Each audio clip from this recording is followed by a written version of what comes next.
What is going on, FA Nation? Time for another family meetup. It's the Family Times podcast here on fantasyalarm.com. Time to shoot the breeze with yours truly, Justin Fensterman, Matt Sells, Ryan Hallam. Guys, we're into conference championship week. We have Hall of Fame announcements, and we have Ryan Hallam's favorite sporting event of the year this Saturday, the Royal Rumble. Ryan, come on. It's time to rumble. You know, I just saw that the other day, and I was like, oh, I should throw a contest together. And I'm like, I don't have enough time for that now. I didn't realize it was so soon. That I will say, when I did watch wrestling, which was 20 years or so ago now, by the time I followed it regularly, that always was my favorite. Like, that's the coolest match. I know they have two now, one for women and one for men. But, yeah, I just saw a clip the other day I caught on Twitter of when it was down to Flair and Hogan and Sid Vicious. 1992. Yeah, I just saw that. I was like, damn, I always really liked the Royal Rumble. And then I went and looked at when it was. I was like, too soon. Not enough time to do an event. But I will give you, for wrestling, that was always my number one. And the Survivor Series, too, was always fun. When in the beginning, when it was like the 5-man tags that they just made up. I don't know what it's become now. But Sells, do you have any idea what we're talking about? I mean, I do. I don't follow it, but obviously I haven't been living under a rock. I know what the Royal Rumble is, but very nice. Well, I mean, since you're not living under a rock, do you know who's going to the Super Bowl, Selzy, at this point? I don't. We got 4 pretty good contenders, though. We got arguably the 4 best teams in the NFL left. Obviously, Buffalo was the 2 seed in the AFC, but did not show up like it last weekend. What the hell was that about? They were flat the entire game. That was the one. That was the game that I really missed last weekend. I thought it was good. It was a blowout, sort of. I mean, the score doesn't really show how badly Cincinnati beat the pants off of Buffalo. I had it going the other way, but yeah, that was. Also, that's not the dumbest thing I saw all week. The dumbest thing was the Cowboys. Like, what were they doing? Wasting time. And then that final play was, holy God, that you put it out there, then they called a timeout, and then you put it back out there. What the, like, McCarthy should have not been let back on the plane to fly back to Dallas. Like, that should be a fireable offense right there. I mean, like, Zeke as the center wasn't a good idea. Didn't the Colts try this on a fake, fake punt or something one time with the wide receiver? Listen, I was happy as that was the last play, because that throw to Dalton Schultz the play before, I'm like, crap, they're at least going to get him to throw a ball in the end zone. But then when I saw him, like, there's got to be some sort of illegal formation when you have one offensive lineman and it's your running back. How is that not a penalty? I mean, I'm not going to complain because he got trucked and then Turpin got tackled in a second after he got the ball. But there's no way that's a legal formation. I mean, I guess technically they had wide receivers covering the tackles on the outside of the line of scrimmage. There was no tackles. It was one guy. But, like, you drastically limit your choices of where to throw that ball with that. Like, I understand wanting to get cutesy and clever, but, like, you've got to set up a hook and ladder. You can't just do the hook and then leave nothing for the ladder. Like, that was horrifyingly bad.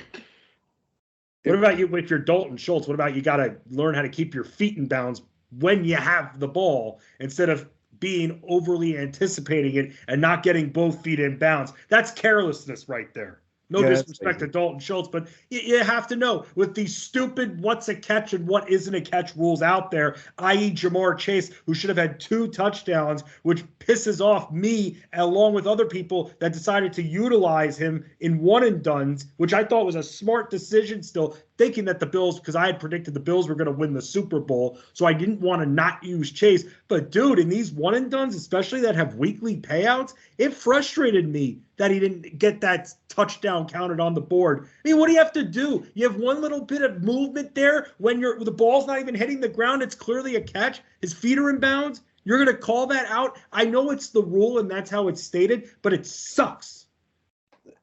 Does anybody know what the rule is? Like, you say it's the rule, right?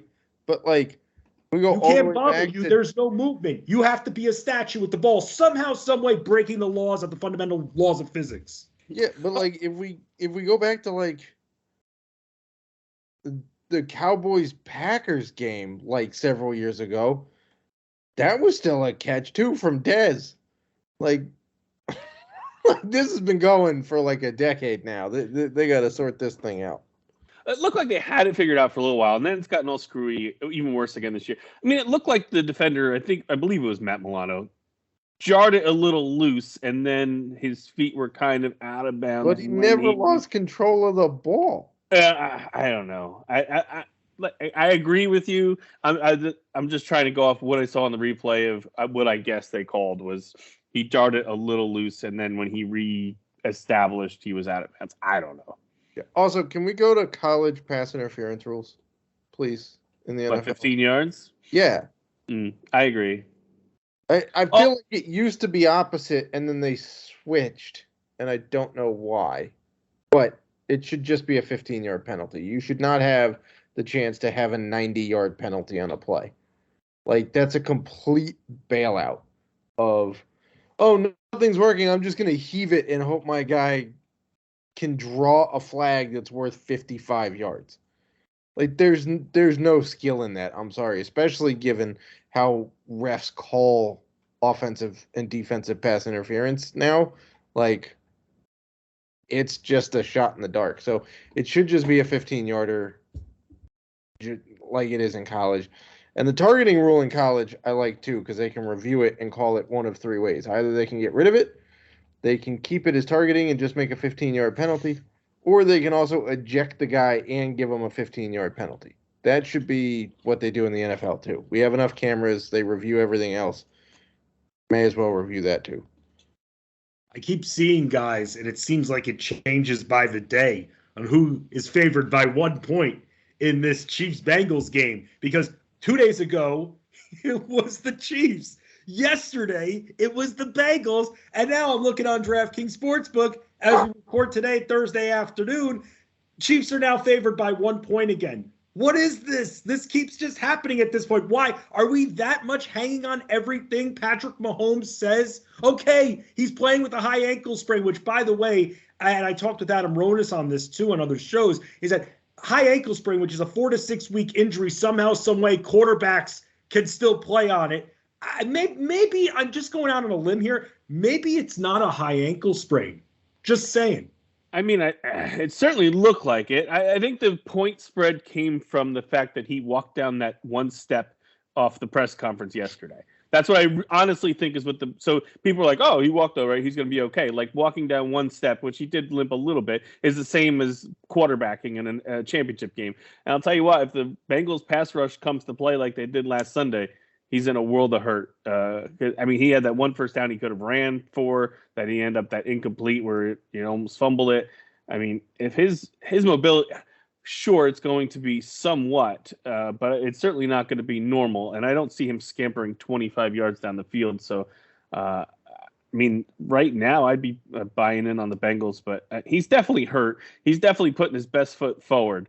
But there's no way he can be his normal self. And honestly, I think it was dumb to keep him in the game. I think they should have kept Chad Henne in the game unless the outcome was in question. I think it was Mahomes' own pigheadedness, which is, great, competitive, all that. You want to be out there for your guys, but you're going for a Super Bowl. You got to be smart. I mean, Henne came in, led him to a long touchdown drive. Why not leave that guy in there unless something's starting to go wrong?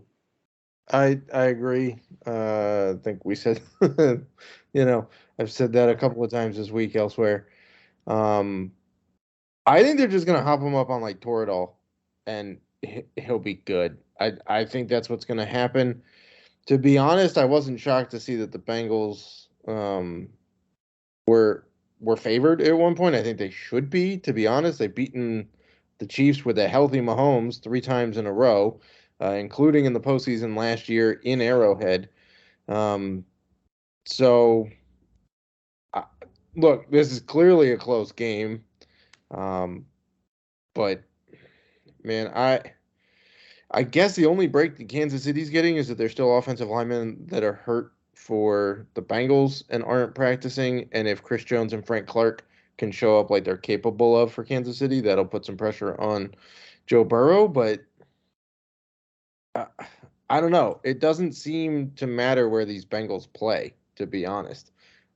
They beat whoever's in front of them. So I am concerned for the Chiefs here. I'm not sure that they're going to make it past the AFC title game this year. Even with a healthy Mahomes, I'd be concerned. Because Eli Apple seems to be riding a wave of he figured out how to play football. And that certainly helps the Bengals defense. I don't know. I mean, I wouldn't, in the same breath, though, would you be shocked if an injured Mahomes pulls it out? Because that's kind of what he seems like he's capable of doing every week. So I think the line is perfect when it comes to this game. I mean, my lean is that, and really, it's more because of what we saw from Cincinnati last week. Why I'm leaning the Bengals there, because I really did think. I know it's the Bills. We can look at the history. I thought that this team from week one, I thought this team was winning the Super Bowl, and I thought that after that Dolphins game, it would be like a slap in the face. They'd smarten up, and they would be coming out gangbusters versus the Bengals, and the Bengals were just all over them. And even though you got to be careful when looking at the previous week, I'm kind of riding that in this matchup where the line is constantly switching from either side. I mean, the Chiefs lost to the Bengals earlier this year. Now, I will say in those 3 losses they have in a row to the Bengals, they've had 18-point lead, 14-point lead, and 7-point lead, and they've lost them, which I guess shows they can score on the Bengals. They can get up on the Bengals. But the defense, which has been a problem for the Chiefs for like 4 years, is still a question mark. So there's 2 ways to read that, I guess. I don't know. I think you're right, though, Ryan, with if the pass rush for the Bengals shows up, it's going to be a long day for Mahomes. On the Buffalo side, and I agree, they're probably, if they're not the most talented team in the AFC, they were close. They've been through a lot this year. I mean, they played in how many weather games? They had to have the one home game moved. Josh Allen hurt his elbow against the Jets. I don't think it was ever the same after that, to be honest. His play, you could see a distinct downgrade after that game. Their defense has lost everybody. That defense, they're Poyer. They had no White. They had Von Miller's been out for half a year. Von Miller, Dane Jackson went out for a while. I mean, then the whole DeMar Hamlin thing. I mean, it has been a crazy season for the Bills. And you think about it, from start to finish. The fact that they were where they were, I think, is kind of a testament to the guys themselves. But I do think ultimately that game against the Jets with Allen, I think probably was the detriment to the season. He tried his best, but I mean, between the turnovers and just his play, he was not the same after that. And I know he says he heard it. I want to say he said before that, but I think they had quite a lot thrown at them during the year, injuries and everything else. So not shocked at Cincinnati, and maybe if none of that happens, Cincinnati wins anyway, because I do think that they're overrated, really good. An underrated, really good team, who I think has a real shot to win the whole thing. How do you feel, Ryan, about your 49ers, 2.5-point dogs taking on the Eagles on the road? But who cares? Their defense has just proven time and time again how good they are. And with even Brock Purdy there, Brock Purdy can have a subpar game and they can still win this game, even against Philadelphia, because of just how staunch this defense has been. How are you feeling about this matchup? I think it's a toss-up, to be honest. I feel fine going into it. I'm going to do all the superstitious things that I did the last 2 weeks going into it. What is it? What do you do? What's your super? I really didn't do much. I've toned it down this year. It's not your fault. Like, they could go out and lose by 35 points, but it's not your fault. That. I know that's how you feel, but no, I just have a glass and put a couple jerseys on the couch, and that's about it. I keep it. My brother's a Cowboys fan, and my sister-in-law was sending pictures of everything he was doing last week, and clearly that didn't help him as a Cowboys fan. No, he's not that. He gave up at halftime. I'm like, you're down like 1 point. What's wrong with you? He's like, I've seen this before, which turned out to be right. But, I mean, I think it's going to be a great game. It's 2 great offenses. It's 2 great defenses. My hope for the win is that, the Eagles, you can kind of run on them, and that's our strength. I know McCaffrey is not really practicing, but I think that's more precaution than anything else. And Purdy, did he play fantastic? No. It was against a great defense. The offensive line didn't play well, so he didn't have a lot of time. He didn't make a bonehead play, which one went through Trayvon Diggs' hands, and there's probably another one that could have been picked off. But he made plays when he had to. And, I know fantasy football Twitter is, oh, Brock Purdy sucks. I don't really care what anyone thinks. I mean, this kid is in the NFC Championship game. The coaches outside of the end of the first half where they just let 30 seconds run off the clock, which was odd to me. They've trusted him along the way. He's made conversions on 3rd and 15.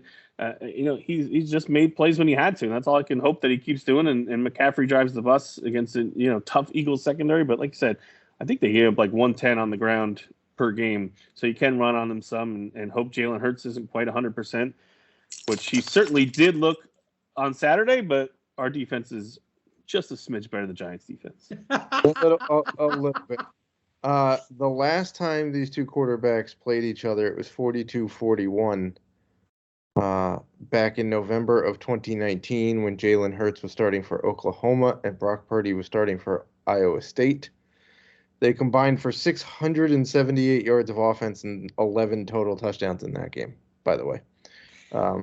So obviously that's Big 12 college football, not NFL for the NFC Championship with far better defenses, I might add, than we typically see in the Big 12. But yeah, I mean, at least these two have, technically played each other previously, I guess, for what it's worth. I think this is going to be a back and forth game. I really do. I don't see a lot of separation between these two teams. Could it wind up being a shootout? Sometimes we see these hyper defensive games that wind up being a shootout because they just find the holes and it works. I don't think that that's going to be the case here. I think we see like a 24-21 game, maybe closer, maybe 21-20, somewhere around there. So you're thinking the under's hitting in this game. It's at 46.5. It's hard not to think the unders, right? That they're gonna outscore that. It's kind of hard. It makes me wonder about the Eagles because one of the things that the Eagles have really relied heavily on throughout the year, clock management. And let's say they can run the ball like nobody's business. Right. Let's say they have themselves a touchdown and a half lead, like a 10-point lead. They just gonna go completely to the run and not even try to force it, and then just try to get that clock running down if we're early, even if we're early in the second half. That's what I'm wondering. I think they're going to run it, and then when they need to, pass it with safe, underneath crossing routes or slants or, I mean, that's what they did against the Giants, right? They had, an 8-minute drive in the fourth quarter or something again? Like, the Giants just couldn't get off the field. It was just demoralizing to watch, to be honest. Could they do that against San Francisco's defense? I don't know. It doesn't seem like anybody can move the ball with regularity against San Francisco's defense, but it also doesn't seem like anybody can move the ball with regularity against the Eagles' defense either. So certainly not on the ground. We've been, if we're not the best defense against 77 yards a game, so that would be. I wouldn't suggest that early in the second half, but we'll see. We'll see. I'm trying to decide in my one and dones because I've saved a lot of those 49ers options. I'm trying to decide if I go because what I'm trying to do is implore a strategy of I'm going to play Joe Burrow this week. That way I have both the NFC quarterbacks left for the Super Bowl week. So I'm not down a quarterback by doing that. And I'm deciding now, who do I put in? Because in all three of my contests, I have yet to use either Debo or Brandon Ayuk. So that I used Kittle in one of them, but I still also have Kittle. But I'm deciding between one of the two. I don't want to put both of them in there. I want to save one in case the 49ers make it. I predicted that the Eagles are going to make the Super Bowl. Put that up on the site when we all did our predictions. Thank you for flipping me off. But who do you like better, man, as someone who does a lot of content for the site when it comes to wide receivers versus cornerbacks here? Do you like Debo or do you like Ayuk better for this particular matchup? Well, I'll tell you, I'm in our one and done also, and I have Samuel and Ayuk, and I use Samuel this week. One, because I also don't know if we're going to win this game, and two, I just think he has a chance of doing it in a couple different ways, and I don't want to see them lose and not have used either guy. So, he has not been fantastic, statistically, this postseason at all. But I think if he's the one if someone's going to have a huge breakout game, I think it's going to be him. Ayuk has had a nice season. He's had a couple 2-touchdown games. But I think if you're playing the odds, I think that it's a better chance that Samuel has a bigger game between catching and running the ball. We've seen him break a number. He had that long touchdown against Seattle. He's more of a guy who's going to take a long play and break it over Brandon Ayuk, I think. Yeah, I mean, the threat of running certainly gives Debo the upper hand over Ayuk, right? They also seem to move Debo around more than they do Ayuk, which also helps because he might be able to get some more favorable matchups, whereas Ayuk might just get the leftover coverage, so to speak. But that's a tough call because you're ultimately reliant on Brock Purdy having himself a better day than he did against the Cowboys to get some points out of that. So you said you're going to use Burrow this week, so you have one of the quarterbacks from the NFC draft. So does that mean you don't want to use an NFC quarterback to have both AFC because you're afraid of the defenses that the NFC teams possess? I think at this point it's a hedge. Well, so I guess my question is, who do you have available? Do you not have Mahomes available? I used Mahomes last week.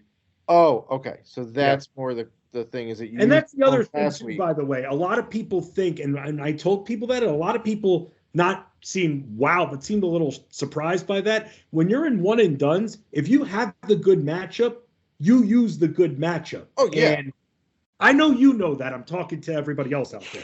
But that's why, Ryan, you knew that, right? I was talking to everybody else. Yeah. But, I felt that with Mahomes, that Jaguars matchup was going to be the best he was going to get, thinking that he had Buffalo coming up next, which is a strong defense, or one of the two teams that I thought would be in the NFC Championship coming up. So I didn't think it was going to get any easier than that Jacksonville matchup for Mahomes.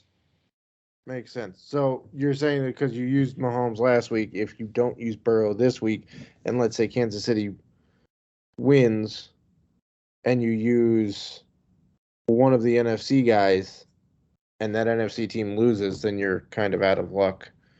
Well, that's what it is. If I don't use Burrow and the Chiefs advance, and I use one of the NFC guys, then yeah, I could be without a quarterback for the Super Bowl.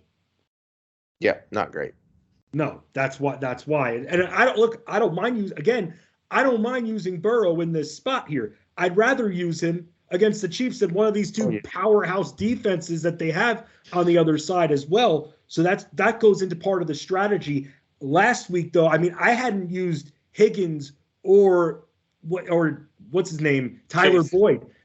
No, I used Chase last week. Okay. I haven't used T. Higgins or Tyler Boyd yet either. So that's going to definitely help with a little mini stack that I'm going to be going with for Cincinnati this weekend. So just part of the one and done strategy that I'm employing this year. I had saved Chase and Higgins, so I'm using Chase this week and figuring he's the better play. And if they advance, then I still have Higgins for the Super Bowl. Speaking of advancing, Scott Rowland advances to the Hall of Fame. Look at that. Listen, I went back to look at some of my old fantasy baseball teams from like 04 and 05. I was a Scott Rowland guy. I drafted him in the 4th round and maybe even the 3rd round in both of those years because he's freaking awesome there. But here's the interesting thing. There are some that will poo-poo players that get popped today in Major League Baseball for taking whatever they've taken.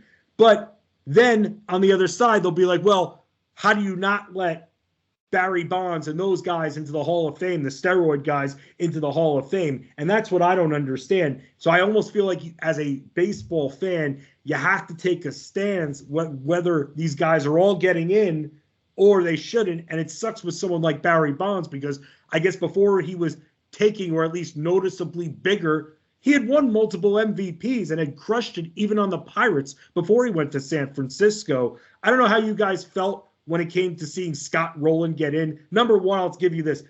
I was pissed that Todd Helton didn't get in. I freaking love Todd Helton, and I thought that he should have gotten in. You miss it by 3 percentage points. That just sucks. But Sells, I mean, I'd say of the three of us, I would say you're the biggest baseball guy. I could be wrong about that, Hallam, but Sells, I'd say you're the biggest, most passionate baseball fan, probably the most protective of the Hall of Fame, since it is, I would say, the most coveted Hall of Fame, hardest to get in. What are your thoughts on seeing Scott Rowland get in and these steroid guys being in purgatory? So, first of all, I'm perfectly fine with Scott Rowland getting in. I think he should have been in a while ago. I think the people that are like, well, if he gets 10%, how could you climb it to 75? Because baseball writers learn things. They evolve. You get new ones in. They look at data differently. I'm fine with people evolving their view on players. And for those of you that I saw this discussion happening a lot on Twitter, that is like, well, if Scott Rowland's in, then Omar Vizquel should be in. No, sorry. Vizquel, defense. Great defensive player, right?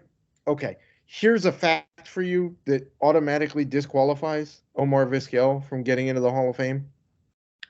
Jeremy Franks, who I believe is at MLB Random Stats, he's like a researcher for Baseball Reference, stated that if Omar Vizquel came back today and hit 400 consecutive home runs, his career OPS would be 12 points lower than Scott Rowland's. Sorry, not in the Hall of Fame. I'm perfectly fine with Scott Rowland being in. He should have been in a few years ago. To be honest, Todd Helton should have gotten in. Billy Wagner should already be in the Hall of Fame. There's a few guys on this list that should be in already.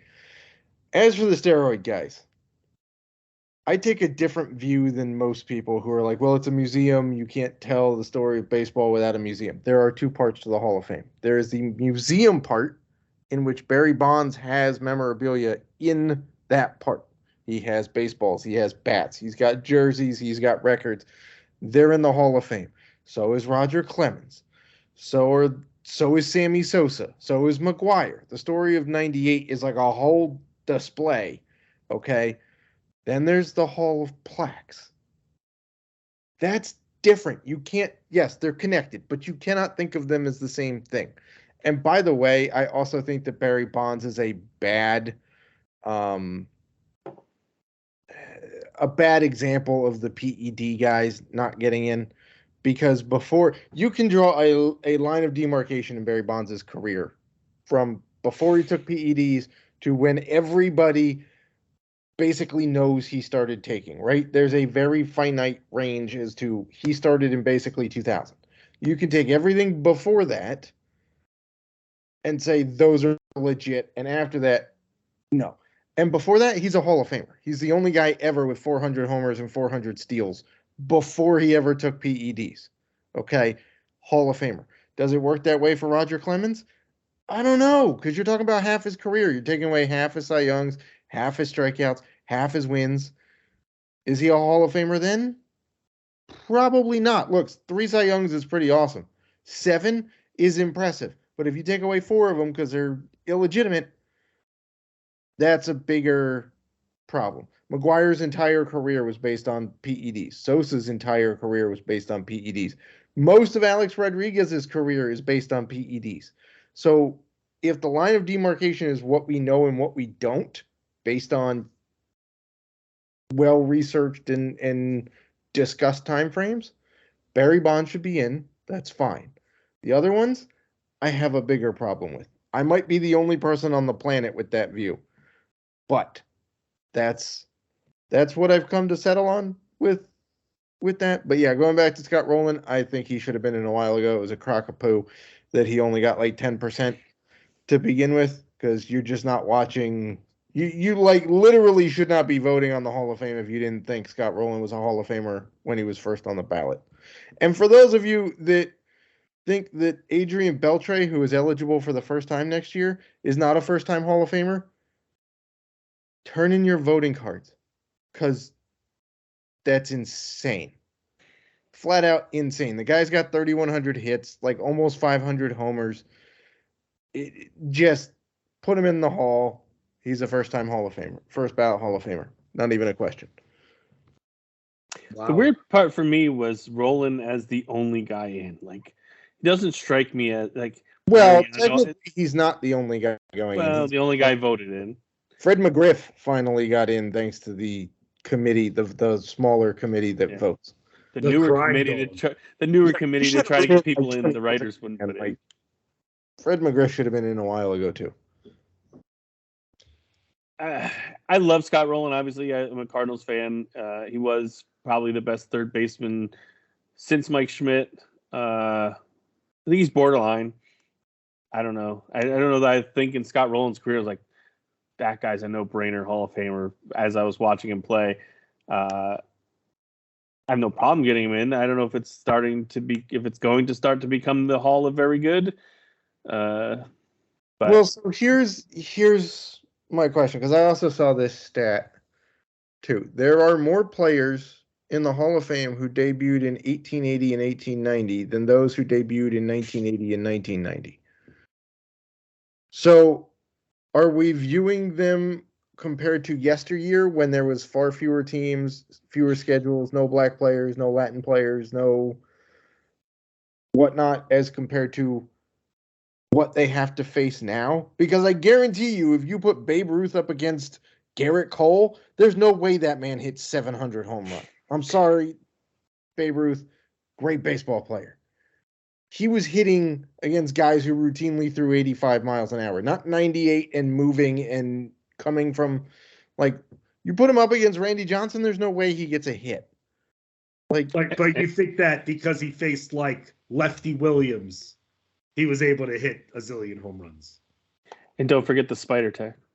I mean, I'm just saying, like, what are we really needing guys to hit the 500 home run? I don't know. Like, I feel like I was having this conversation with my dad yesterday, and he was like, well, who's Hall of Famers now? And I was like, all right, Scherzer, Verlander, guys like that. And then I was like, I couldn't really Trout, but I was like struggling to come up with like 20 names. And I'm like, is my standard just stupid? Am I not paying attention? Like, and it was just like, I feel like there was more guys when I was a kid, and maybe because I looked at it differently because I was younger, that I thought were like no brainers. And now as I'm older, I'm like, he's good, but Miggy Cabrera, he'll walk in. He's a first ballot Hall of Famer. Yes, he's a first ballot Hall of Famer. He brought up Freddie Freeman. I think Freddie Freeman will be a Hall of Famer. I mean, Julio. We're talking about 300 wins, right? No pitcher. 300 wins is over. 300 wins is a thing of the past. I mean, you said Verlander is a Hall of Famer, which I agree with. He's a first ballot Hall of Famer. He's at 244 right now. 244 and 133. That's pretty impressive. His career ERA is 3.24. Also good. There's nothing on his resume that says he's not a Hall of Famer. But I'm just saying, like, if we're waiting for these milestones to happen, like, I don't think they do anymore. Like, Scherzer, for example, Hall of Famer. He's at 201 wins. Yeah, I think 300 wins will become 200 in the next 5 years as kind of the milestone. 300 is long gone to me. You think Adam Wainwright will make the Hall of Fame? I think he will. Probably not the first ballot, but I think he will. He had a lot of postseason success. He has a ring. He was pretty popular as far as being a guy, which we know all helps. So I think he will make it. I don't know that will make it the first time. Maybe it'll take him 5 years or so. Yeah, I don't think he's the first. See, like, that's the weird part about this discussion is, like, does it really matter the ballot? Like, nobody remembers who went in on first ballot.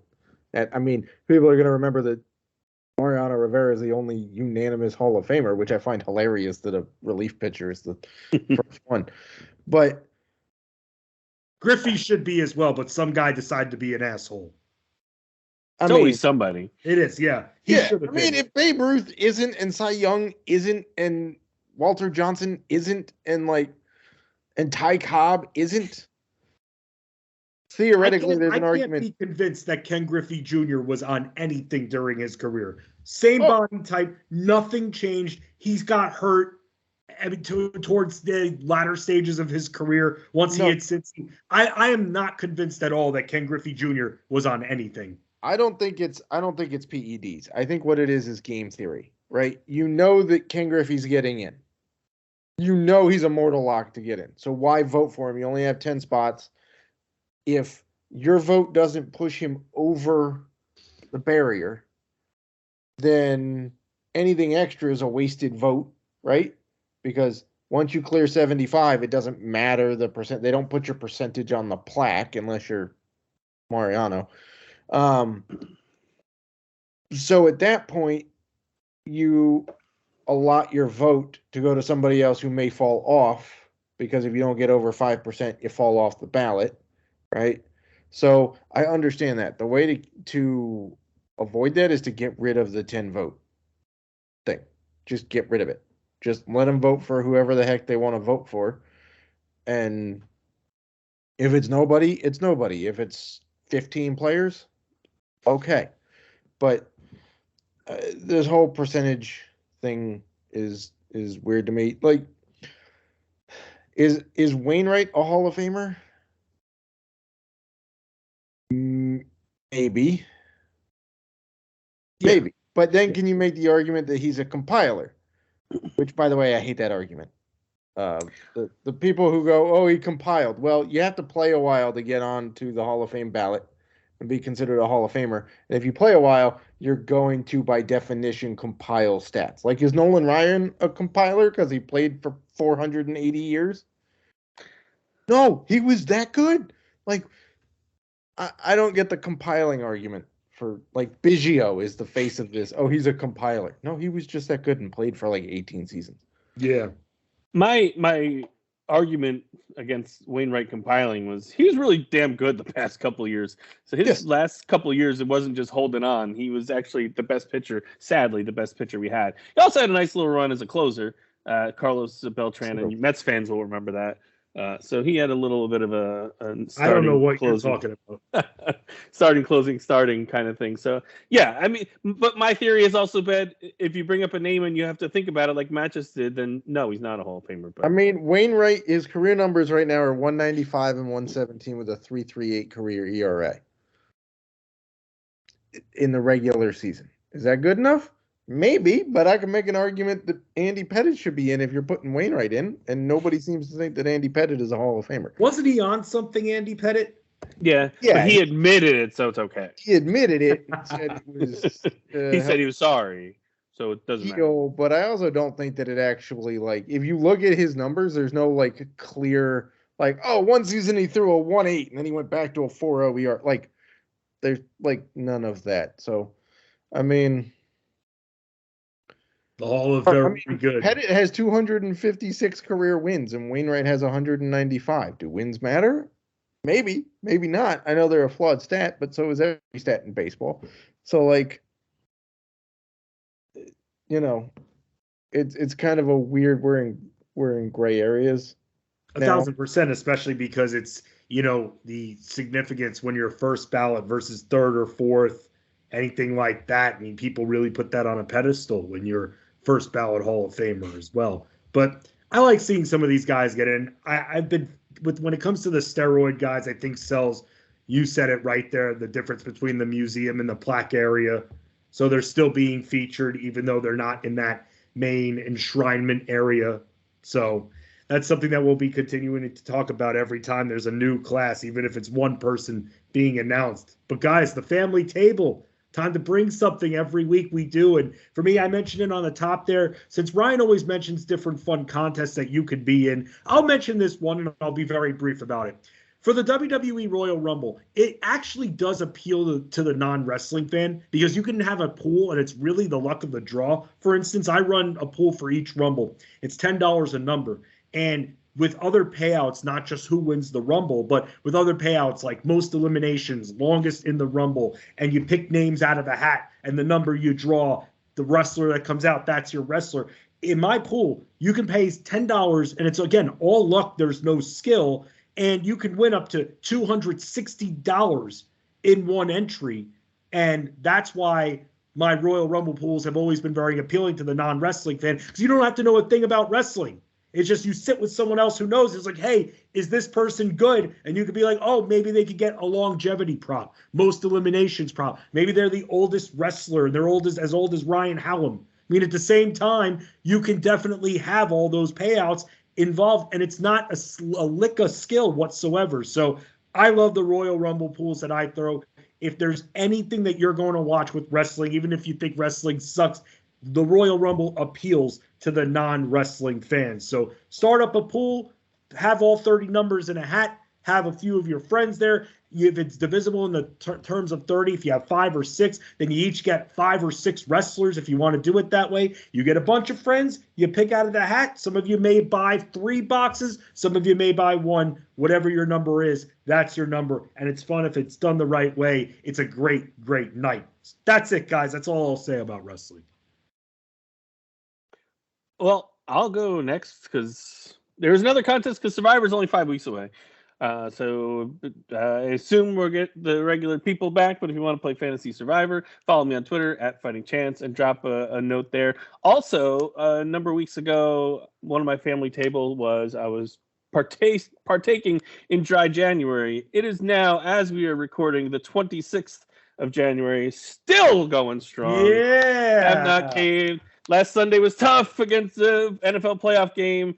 This Sunday is going to be even tougher with the NFC Championship game, but I'm not going to blow with 2 friggin' days left. So I'm so close. 6 days left to completing a Dry January. So if anyone else is out there with me, Yahoo. You going to go for February too? No way. The Super Bowl, no way. I've said a couple times I'll do February 1st too just to prove a point, but I don't know. We'll see about that. Shohei Ohtani projections are back. There's no way he's making it. No. February. I can't. It's not me. That's Matt Wolf that has to drink because of Shohei Ohtani. I just wait till he fixes things. Ryan, well, you've done a good job, man. Way to maintain over these last 26 days. So keep it up, man. Got a few more days to go, and then you complete Dry January. Sells, what about you? What are you bringing to the table? What are you grilling this week? Well, I can't do Dry January because I just got an order of my seasonal hard cider that just showed up from a local vineyard that we have here. We're part of they have a cider club, so they ship it to me every 3 months. It's a seasonal one. These ones sound pretty tasty, actually. What I'm bringing is free MLB draft guide. It's going to launch on February 1st, which I'm pretty sure we won't have another pod out before then. I'll drink to that. There you go. It's going to be free, FREE free, like that, annoying ass commercial used to say. Yeah, it's going to be chock full of a whole bunch of goodness. I'm personally writing the NL East player capsules that you'll find on each of the player pages, and soon to come MLB player cards. When you click on their name, it'll pop up. I've also written a couple of league strategy pieces already. Plus, I'm on the docket for 2 other ones, like players you can target with the ban of the they're banning the shift this year. So players that we can target who will benefit from that. Hint, hint, Corey Seager's at the top of the list. And some other rule changes, like how stolen bases might skyrocket this year because there's bigger bases that are happening. So that gives a little bit more room for those players to slide into. So we got a whole bunch of stuff. We got player debates coming. We've got position-specific highlights that are happening. Colby, Conway, and myself will be rolling out weekly MLB podcasts again. So baseball season is close. Is very, very close. The first spring training games, by the way, are February 25th. So less than a month from today's date, we get spring training games. And NASCAR comes back on February 5th. We get the Clash at the Coliseum. They paved over a football field and put a racetrack in the Coliseum. It was a blast to watch last year, so I'm excited for that again this year. Not really DFS content for that one because it's just not a great exhibition race to play. Starting field isn't set for like a half hour before the race and whatnot. But Dan Malin and myself will be back with podcast playbook core plays this year, not example lineups, core plays.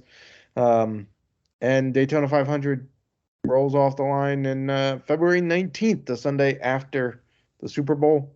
And it goes all the way until my birthday in November. So whole lot of NASCAR content, a whole lot of baseball content. That's what I'm bringing. And the baseball stuff, at least I know for a fact, is free. Still waiting to find that on NASCAR.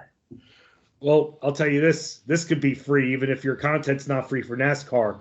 My guy, Billy William Byron, he's going to win the Daytona 500 cells. I'm telling you right now. I'm feeling it. Billy Bye. I mean, you've been feeling him winning every week since. Listen, okay, it works last year. Listen, it works sometimes, Hero, right? When you have a feeling, you have a feeling. I think his girlfriend's brother is actually going to win the Daytona 500. Wow. Don't disrespect William Byron like that. You can respect, though, and follow Matt. Girlfriend's brother is Ryan Blaney. Stop disrespecting William Byron, Sells. That's my guy right there. Give Matt Sells a follow on Twitter at the Sellsman. Give Ryan Hallam a follow at Fighting Chance, also known as Johnny Fairplay when it comes to his fantasy survivor. I'm at Fensty Sports. Going to do a fun Super Bowl episode next week. We'll get you maybe some props that are out and get you ready to roll there because the big game's coming up in just a few short weeks. Will Ryan Hallam's 49ers be part of it right there? And if so, will Ryan Hallam wear pants to the next episode of Family Times? Find out, because a family that sticks together wins together.